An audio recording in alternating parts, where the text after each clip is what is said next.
ఇప్పుడైతే శబరిమల వెళ్ళి రావడం నీళ్లు తాగినంత ఈజీ. కానీ ఒకప్పుడు శబరిమల యాత్ర అంటే భయంగా వెళ్లేవారు. ఎప్పుడు ఏ చోట ఏ ప్రమాదం ముంచుకొస్తుందో ఎవ్వరికీ తెలిసేది కాదు. అప్పట్లో శబరిమల వెళ్లటానికి ఏరుమేలి మార్గం అనే ఒక్కదారినే ఉపయోగించేవారు. ఈ దారి గుండానే పూజారులు, సిబ్బంది ఆలయానికి వెళ్లి వచ్చేవారు.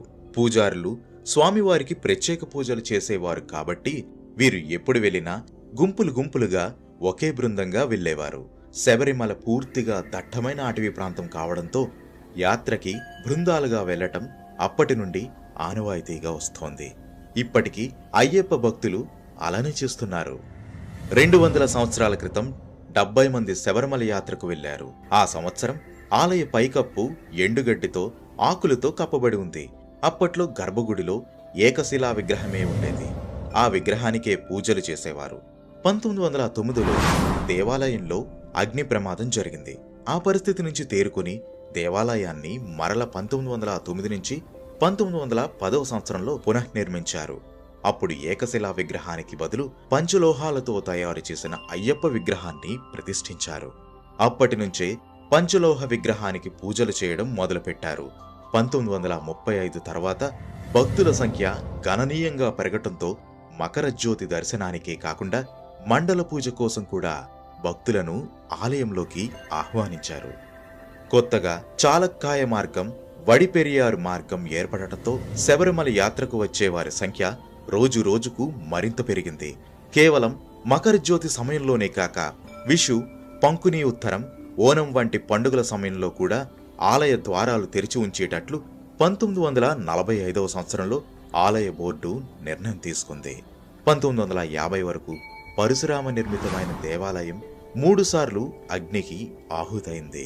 అయినా సరే మరల 1951లో పంచలోహ విగ్రహాన్ని చెంగనూరు నుండి తెప్పించి వేద పండితులు మంత్రోచ్చారణ మధ్య ప్రతిష్ఠించారు.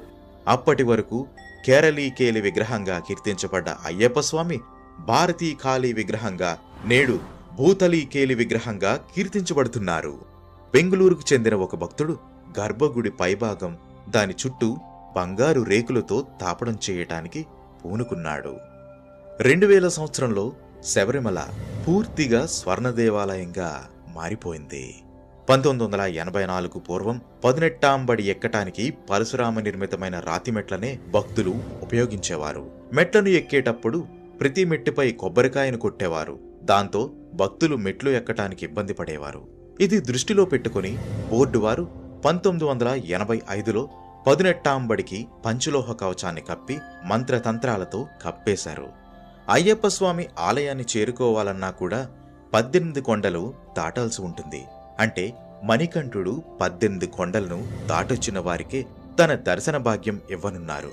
ఈ సందర్భంగా 18 కొండల పేర్లేంటో తెలుసుకుందాం.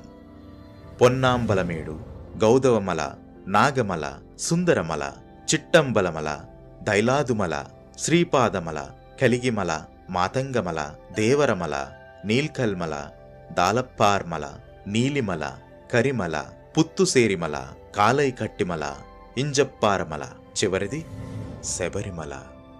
ఈ 18 కొండలు మనలో ఉండే లక్షణాలు, ఉండకూడని దుర్మార్గాలన్నింటికీ సంకేతంగా పండితులు చెబుతారు. అందుకే 18 కొండలు, 18 మెట్లను ఎక్కిన వారికి మాత్రమే దర్శన భాగ్యం కలుగుతుంది. ఇక మణికంఠుడు తన మెట్ల దగ్గర 18 అస్త్రాలను వదిలి వెళ్లడాన్ని పురాణాల ద్వారా తెలుస్తోంది. ఆ అస్త్రాల పేర్లేమిటో ప్రతి అయ్యప్ప భక్తుడు తెలుసుకోవాలి.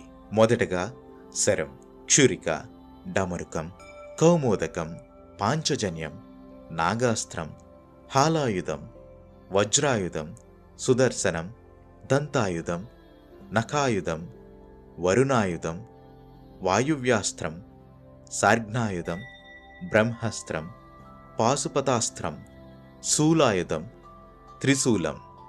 ఈ 18 ఆయుధాలు 18 మెట్ల కింద ఉన్నాయని చెబుతారు. కాబట్టి మెట్లు ఎక్కే సమయంలో భక్తులు ఒక తన్మయత్వంతో మెట్లు ఎక్కుతుంటారు.